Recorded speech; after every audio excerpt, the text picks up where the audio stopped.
Saya tanya, apakah orang ini tidak tahu Yesus? Bagaimana mujizatnya, kuasanya? Mereka tahu semua. Mereka mendengar semua, mereka melihat semua. Dan mereka mungkin pernah merasakan roti yang dikasih yang 5.000 itu di antara orang itu. Dan mereka menikmati semua berkat, kekayaan, dan semuanya. Tapi mulut mereka mengatakan hukum mati.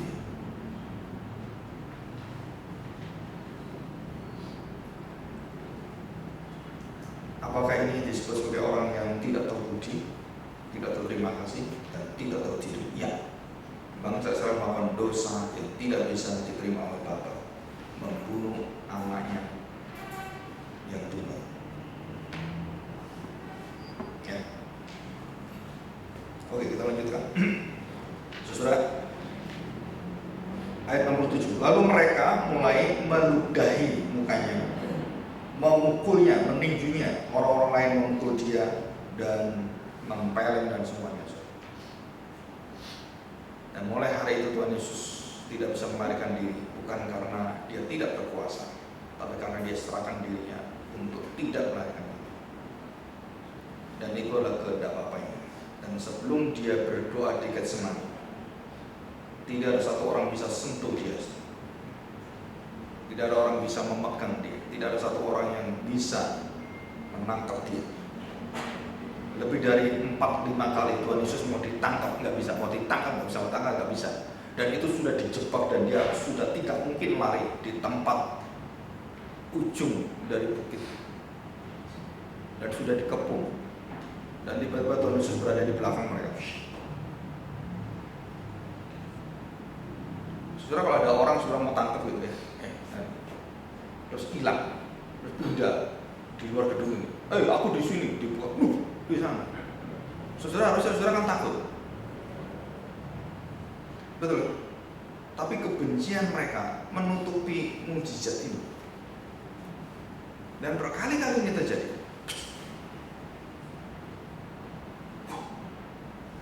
Ini ya minimal orang sakti gitu kan.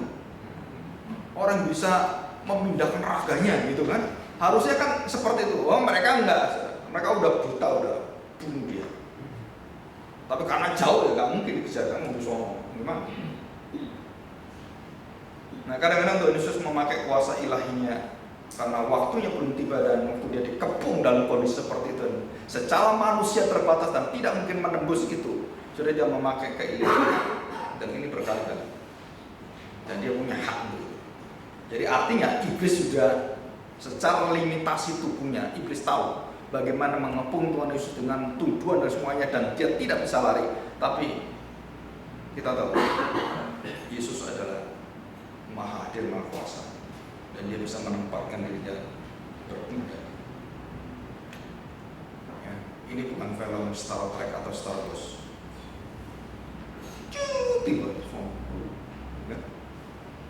Setelah idenya itu dari Tuhan Yesus, film itu memindahkan orang dengan partikel-partikel. Wah, banyak teorinya ya. Dari mana? Gitu kan? Dulu Star Trek kan pertama gitu kan. Wah, hebat juga ya idenya. Saya waktu lihat tuh saya heran. Ini ngalahin Tuhan kan gitu. Manusia bisa dipindahin dari bumi ke Mars. Bukan planet lain gitu kan. Saudara, idenya itu bagus sekali. Tapi adakah manusia bisa gitu? Saudara, nggak mungkin melakukan itu ya. Oke, kita lanjutkan. Saudara, apa yang terjadi? Tubuh Tuhan Yesus itu kemanusiaannya sudah diberikan seutuhnya, dan mulai hari itu tubuhnya itu saudara bengep, benjut, dan betul-betul hancur. Segala kemarahan dalam bentuk apapun, ludah, caci maki, tempelan, tendang, itu seutuhnya menimpa Tuhan Yesus. Kalau kita jadi mama Tuhan Yesus digebukin gitu, saudara jadi Maria ya, apalagi ibu kan, liatin Tuhan Yesus digituin sampai dikawasarin, mungkin air mata kita itu nggak akan keluar lagi, habis ya. Dan itu kesaksian yang sangat indah Allah mengasihi manusia, dan bagaimana manusia membenci Tuhan sedalam-dalamnya. semua pertanyaan tentang Yesus mengaku Allah. Saya ingin tahu motivasimu itu apa? Kamu mencintai dia dengan kegentaran yang luar biasa, atau kamu sedang menghakimi dia seperti Kayafas dan orang-orang yang dapatkan begitu banyak berkat melihat semua mujizatnya, kesaksiannya, dan kamu tetap bebal dan akhirnya kamu binasakan, kamu bunuh anak Allah. Nah, saudara, tujuan kita apa? Ya, saya harapkan sudah di sini untuk menyembah Tuhan Yesus Kristus dan bukan yang lain. Nah, dari kalimat-kalimat ini kita tahu tubuh Tuhan Yesus, kemanusiaannya jelas ada, keilahiannya jelas ada, dan bagaimana kita melihat ini semuanya. Ya. Nah, saudara, kita masuk ke poin apakah motivasi pertanyaan dan pertanyaan yang besar dari kita. Saudara, dalam Matius tadi dijelaskan tujuannya itu apa, saudara? Sudah jelas apa yang dikatakan Tuhan Yesus. Dia mengatakan aku adalah anak Allah, anak manusia, dan dia mengakuinya, bukan menolaknya. Nah, saudara, jelas sekali. Jadi semua kejadian dari yang negatif, yang paling argumentatif, yang berat sekali menuduh dia, semua dibawa dan diputar Tuhan Yesus untuk mengaku dia adalah Allah. Bahkan dari iblis, Kayafas, Petrus yang menyangkali dia, dan semua itu akhirnya membalik semuanya. Di dalam penyangkalan-penyangkalan itu Tuhan mampu mendirikan pengakuan dan akulah anak Allah. Saudara, logika berpikir Tuhan Yesus adalah logika surgawi. Kita sulit sekali melihat orang jelek dengan kita, dan kita melihat kejelekan itu sebagai alat untuk memenangkan jiwa orang itu. Itu sulit sekali. Kita benci itu. Kalau ada orang yang menghina kita, mukanya muram aja, sudah. Kalau kita di dalam Kristus ada orang memusuhi kita, mukanya kita tambah senang. Puji Tuhan. Ini loh manusia berdosa. Kesempatan Injil diberitakan. Jadi semakin mukanya semakin serem, kamu semakin bersemangat mengabarkan Injil, bukan lari. Sudah pernah ngabarkan Injil? Ke orang-orang yang berewokan gitu kan, seperti ini gitu, berani? Duduk bareng aja takut kamu ngabarkan Injil gitu. Ada orang yang tanya, kamu berani ngabarkan Injil? Pak, lihat berewoknya aja udah takut saya. Kamu tuh ngabarkan Injil gimana? Kalau lihat mukanya udah takut. Harusnya kamu lihat berewok itu, puji Tuhan, berewok kayak Tuhan Yesus. Kan Tuhan Yesus di gambar semua kan ada berewoknya. Saya tanya, bener nggak Tuhan Yesus punya berewok? Tunggu ketemu Yesus di surga. Saya nggak tahu sesuai itu. Tapi kebanyakan orang-orang Timur Tengah berjalan bau gitu kan, semua gitu. Nggak ada yang pakai seperti Korea model itu, nggak ada, saudara. Itu zaman sekarang. Jadi jangan gambar Tuhan Yesus seperti artis Korea, ya, yang mukanya culun gitu kan, terus pakai rambut pendek, terus pakai lipstik gitu. Nah, saudara ngawur. Ini Tuhan Yesus yang baru, Tuhan Yesus dari Korea, namanya K-pop. Ada yang iseng seperti itu, saudara. Ya. Nah, perhatikan baik-baik. Tuduhan yang besar ini yang menolak itu artinya menerima.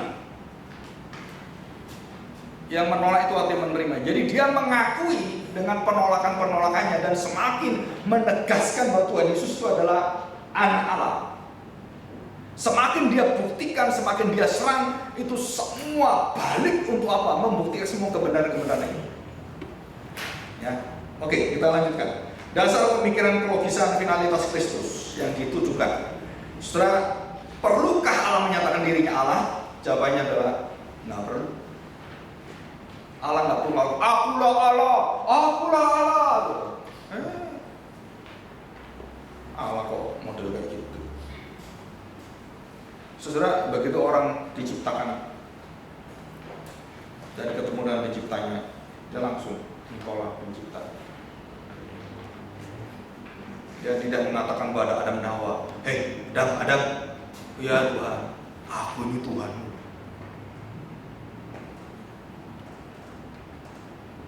Di kitab Kejadian ada nggak? Saudara, itu relasi yang roh, dan dia tahu Allah itu Allah. Nggak usah ngomong akulah Allah Adam, nggak percaya saya. Jangan gitu dong. Ini Allah macam apa? Ngemis-ngemis supaya dipercayai. Itu bukan Allah, itu dukun. Allah nggak perlu mengaku itu supaya diakui manusia, nggak perlu, saudara.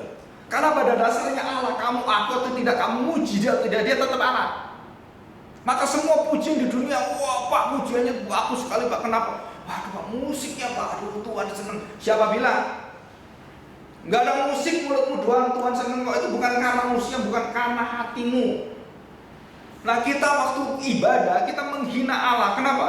Karena kita meraih Tuhan dengan band, dengan semua pikirnya Tuhan seneng. Siapa bilang? Saya banyak bertemu dengan orang-orang menyembah Tuhan itu homoseks. Bahkan yang khotbah pun homoseks. Kamu pikir kamu khotbah kamu homoseks, Tuhan seneng? Main musik homoseks seneng? Main anggota kur dia homoseks. Gereja lihat, wah bagus cuma, wah luar biasa, tepuk tangan, di situ ada homoseks juga. Mata kita ini terbatas. Tuhan tahu itu menjijikkan Tuhan. Ya, di situ ya. Jadi kita harus bersyukur. Ya. Pertanyaan Bapak, perlukah Allah menyatakan dirinya Allah? Itu bagaimana dengan Abraham, Yakub dan Ishak? Allah menyatakan dirinya kepada Abraham. Ya. Tapi Bapak bilang perlukah? Ya. Jadi begini Pak. Jadi pertanyaan ini adalah dasar dalam diri Allah. Di situ. Kenapa Jadi Allah menyatakan dirinya kepada Abraham? gimana? Kenapa Allah menyatakan dirinya kepada Abraham? Kepada Ya. Ishak? Saya tanya. Yang bisa akulah Allah Abraham, Allah Ishak. Nah, ya, saya tanya. Akulah Allah Abraham, akulah Allah Ishak. Terus saya tanya, apakah dia hanya Allahnya Abraham, Ishak dan semuanya? Nah, untuk meyakinkan Musa bahwa dia itu adalah Allah. Iya, betul. Dia menyatakan dirinya kepada Musa. Iya betul. Jadi dia memilih Abraham dan dia menunjukkan dirinya. Dan dia punya hak untuk itu Pak. Dan dia punya hak untuk menyatakan. Tapi pertanyaan Bapak, perlukah Allah menyatakan dirinya Allah sebagai membuktikan dirinya Allah? Ya. Kita akan nanti sesinya itu Ya, oke Pak. Ya. Saya agak ya Pak, saya ngerti, tapi mohon maaf dulu karena di sini nggak hanya Bapak sendiri. Mohon mengerti ya Pak. ya saya tahu saya ada sendiri, tapi Ya. saya sebagai ekspor lagi. Ya Pak. Ya nggak apa-apa. Terima kasih Pak. Ya, jadi Bapak, saya bisa mengerti. Kalau Bapak menanggapi berarti Bapak oke. ya. Ya, sebentar Pak. Ya. Ya, jadi ada waktunya tanya jawab. Ya Pak. Saya tidak maaf Pak, nanti kita ada tanya sebenarnya saya akan keren. Tapi Bapak mau. Ya, jadi begini Pak. Jadi ada bahwa itu ada waktunya dan tadi diingatkan. Nah, karena Bapak spontan saya jawabnya juga dengan batas-batas yang ada. Ya, terima kasih Pak ya. Ya, oke. Ya, ya kita akan lanjutkan ya. Bagaimana kalau bisa berpikir? Jadi saudara begini, kalau kita berpikir dari sudut dari diri kita, terus kemudian sebagai contoh seperti ini, apakah setiap nabi itu harus melihat Allah dan menerima kuasa-kuasa dari Allah? Betul, kuasa pengutusan. Apakah setiap nabi itu mengakui dan menunjukkan dirinya bahwa kalau nabi itu harus punya kuasa mujizat dan disebut sebagai nabi? Iya, ada nabi-nabi yang dipakai Tuhan dan ada disertai dengan mujizat, tetapi tidak semua nabi melakukan mujizat. Jadi artinya apa? Kepada siapa dia menyatakan, kepada siapa dia harus menyatakan, baik kenabiannya, baik dari diri Allah, saudara, itu bukan kita yang menuntut. Itu hak Allah. Allah perlu enggak? Itu urusan Allah. Menyatakan dirinya Allah, itu urusan Allah. Kalau dia menyatakan diri kepada Abraham, dia menyatakan diri pada Allah, dan kepada yang lain dia tidak menyatakan diri, dan dari alam semesta pun orang sudah tahu Allah itu ada. Dalam kitab Mazmur, dari hati nurani orang tidak bisa membantah ada Allah, dan dia katakan tidak ada Allah. Dalam dirinya tidak ada Allah. Jadi mau bantah apapun nggak ada gunanya. Jadi perlu nggak? Jawabannya adalah bukan kita yang nuntut Pak, Ibu sekalian. Itu bergantung pada Tuhan. Perlu nggak Tuhan kita? Loh itu bukan kita yang tanya. Tuhan menyatakan dirinya kepada kita, haknya Tuhan. Tidak menyatakan dirinya. Ya kamu percaya dari semua saksi-saksi yang ada di Alkitab, gak perlu dia datang. Kita gak perlu ketemu Tuhan Yesus. Haruskah kita ngaku Tuhan Yesus? Dan kita mengatakan, saya percaya Tuhan Yesus kalau Tuhan Yesus datang ke saya. Boleh gak gitu? Gak perlu. Nah itu artinya esensi Allah tidak tergoncangkan dengan semua tuntutan manusia. Butuh atau tidak butuh Tuhan? Itu pertanyaan dari bawah, demikian bodohnya yang mempertanyakan tentang Allah. Jadi tidak setiap orang tuh terus menuntut seperti itu. Tapi ada dikatakan dalam firman Tuhan, dan dia menyatakan dirinya bahwa dia ABC seperti ini. Iya, ada. Tapi saya tanya sekarang, saudara, kalau kita lihat Abraham menerima penyataan wahyu Allah dan semuanya menerima, apakah semua keturunan Abraham kemudian mengakui Allah? Tidak juga. Mereka menyalibkan Tuhan Yesus. Akulah Allah, Abraham, akulah. Tapi mereka masuk neraka, bisa. Contohnya mereka ini ke Imam Kayafas. Dan Tuhan Yesus menyatakan dirinya, dan dia tidak menyatakan dirinya Allah. Kamu percaya? Oh, berbahagialah kamu yang tidak melihat, tapi percaya. Nggak perlu kamu lihat. Nah itu dari mana tuntutannya? Bukan dari kita. Itu hak Tuhan. Jadi kita harus tahu ini ya. Nah ada dua. Yang pertama adalah negatif. Begini saudara. Jadi orang begini. Jadi kalau Alkitab tidak membuktikan bahwa Yesus mengatakan akulah Allah, jadi ini tentang akulah Yesus itu Allah, maka saudara-saudara harus ada keseimbangannya. Tunjukkan saya bahwa Yesus mengatakan aku bukan Allah. Ada nggak? Waktu kamu selidiki Yesus bukan Allah, kamu tahu dia anak. Dari pengakuan orang semua itu mengaku semua dia adalah anak Allah, anak manusia. Dan itu jelas sekali. Jadi saudara, pola pikir kita ini yang harus dilogiskan. Main kita ini, kalau nggak logis, saudara tanya-tanya pertanyaan yang nggak logis bagi saya. Kenapa? Udah jelas seperti itu. Tuhan punya hak seperti itu. Tuhan mengatakan jati dirinya bagaimana.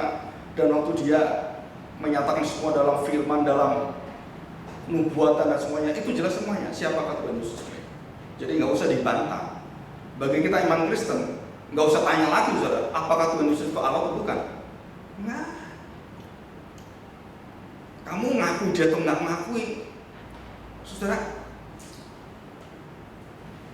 Allah membutuhkan pengakuan kita enggak sih? Di situ, saudara. Jadi diri Allah itu mandiri. Diri Allah itu tidak membutuhkan sesuatu dari luar dirinya. Jika kamu bisa mengakui Allah itu Allah, saudara, itu adalah anugerah Tuhan. Dan itu berasal dari Allah yang memberikan kamu anugerah mengerti dia, bukan dari kita yang mengerti dia.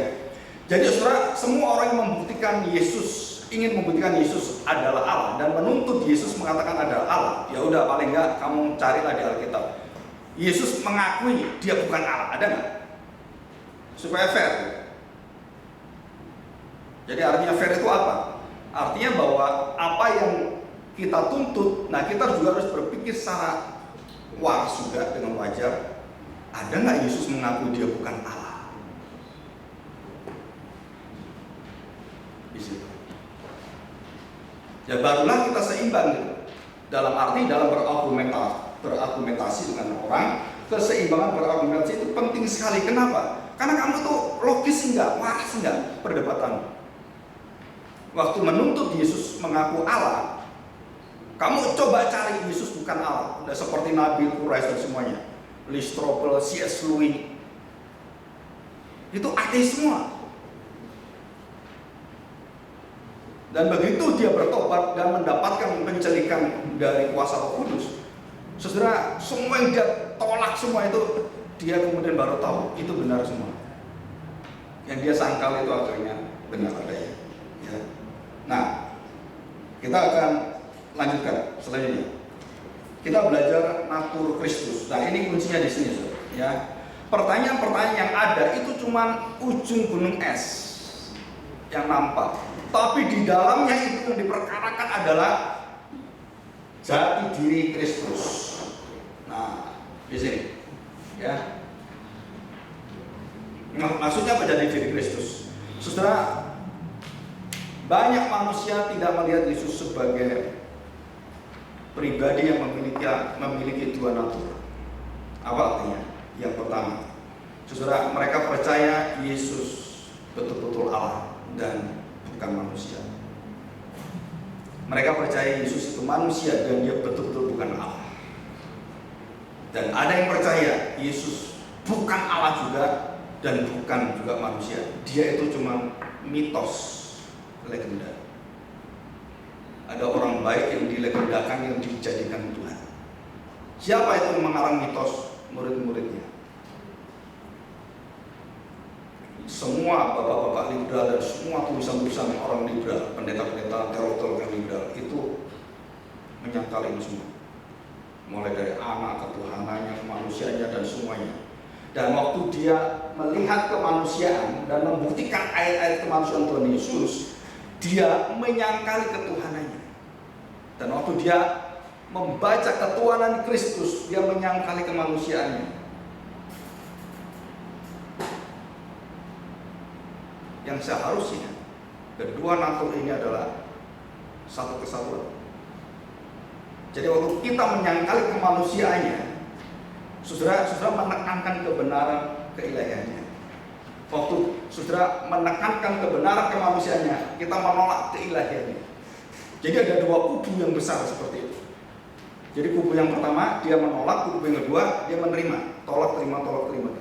Nah kalau kedua kubu ini yang mengakui anak Allah dan anak manusia dijadikan menjadi satu kebenaran secara logis tadi, saudara, itu keindahan dan kekuatan iman yang tak terbantahkan. Artinya apa? Kamu mengakui sebagai Tuhan, iya. Nah, kamu coba lihat orang mengakui sebagai Allah dan kamu gabungkan keduanya itu, dan bagaimana keduanya itu begitu unik dan dia adalah pribadi Yesus yang sama. Baru kita tahu dia adalah anak Allah dan dia anak manusia yang tidak bisa lagi dibantah. Jadi saudara, untuk menggabungkan kedua natur ini, tidak ada satu manusia yang pernah ada dan sampai kapanpun yang punya dua natur ini kecuali Tuhan Yesus. Dan kedua natur ini sudah dinubuatkan.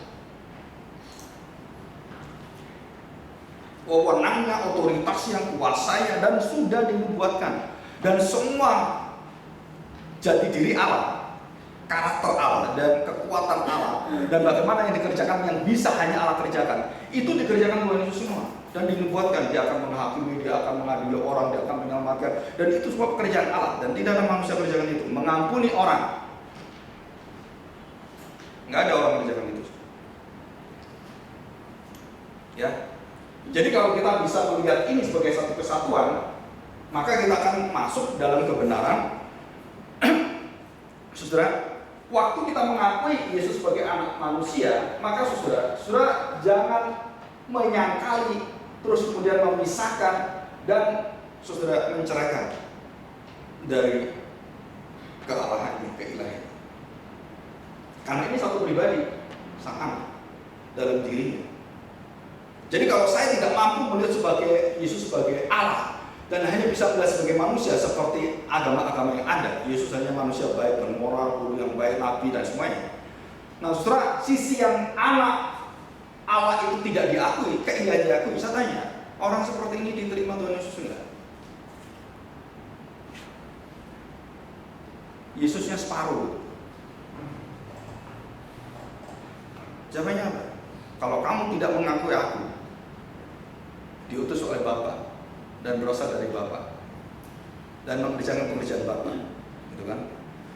Maka kamu aku sangkali, tidak aku akui di depan Bapa. Jadi orang-orang tadi itu ya, semua orang-orang yang menyangkali baik kiri dan kanan manusia atau ketuhanan Kristus, saudara, salah satu, saudara jangan berharap saudara akan pergi bersama dengan Dia.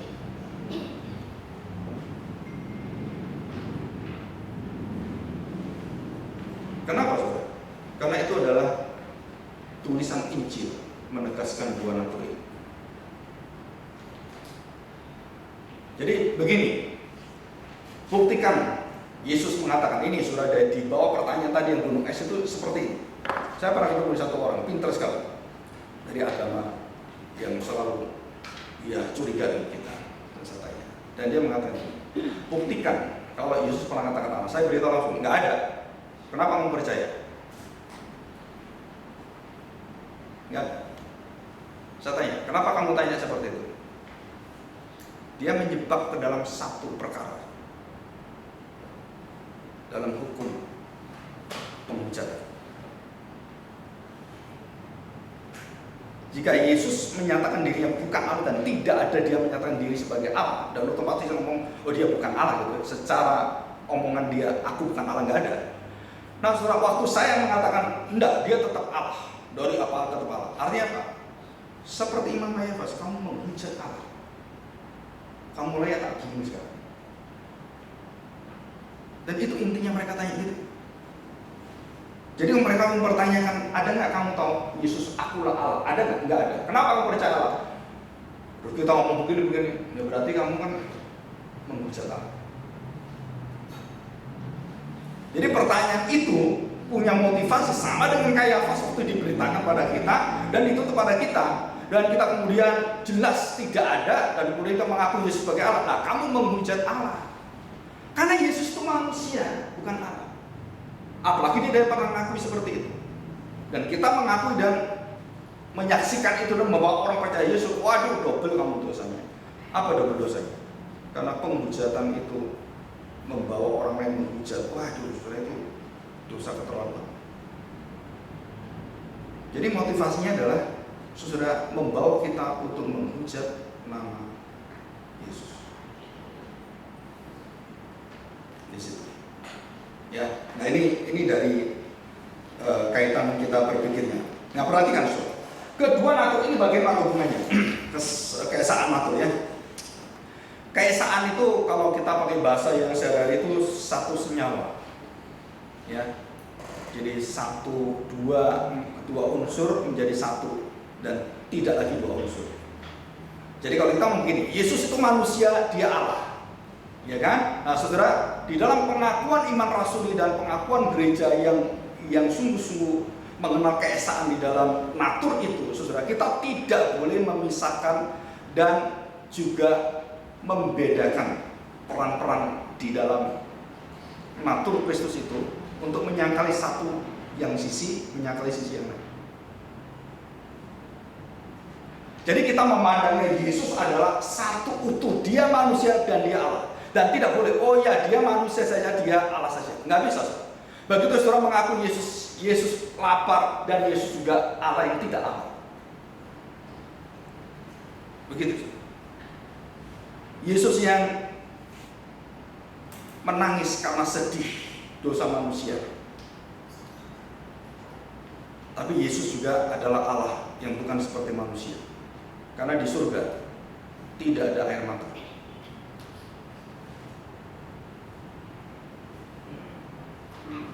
Tidak ada perkabungan. Itu ada di dunia. Wah, Allah itu tidak pernah berubah. Dan kemudian Allah itu tidak pernah memberikan hatinya untuk orang supaya tanda petik, gitu kan? Memutuskan A jadi B. Allah itu tidak ada bayangannya. Tapi di dalam diri Yesus, Allah itu memiliki hati yang tinggi belas kasihan dan menyatakan, sekarang aku tidak menghukum engkau, aku membuka pengampunan bagimu. Nah, saudara, kita lihat dua natur yang sangat berbeda dalam diri Tuhan Yesus, yang sepertinya bertentangan, paradoks, tetapi itu mengerjakan keesaan pribadi Kristus. Jadi dalam pikiran kita, saudara, jangan pernah memisahkan kemanusiaan dan keilahian. Dalam perdebatan teologi, saya masih ingat hal yang luar biasa dibawa oleh seorang hamba Tuhan, ya, dari Korea. Jadi yang satu berdebat percaya Yesus itu manusia, yang satu percaya Yesus itu Allah. Berdebat. Begitu semakin kuat perdebatannya, dia semakin menolak sebelahnya. Semakin kuat berdebat di sini, semakin menolak sini. Kenapa? Karena tidak ada Allah yang manusia Allah. Ya. Bagi semua agama, Allah itu gak tersentuh, transenden. Dan tidak bisa dimengerti sampai kapanpun. Karena itu Allah adalah Allah. Let God be God, let man be man.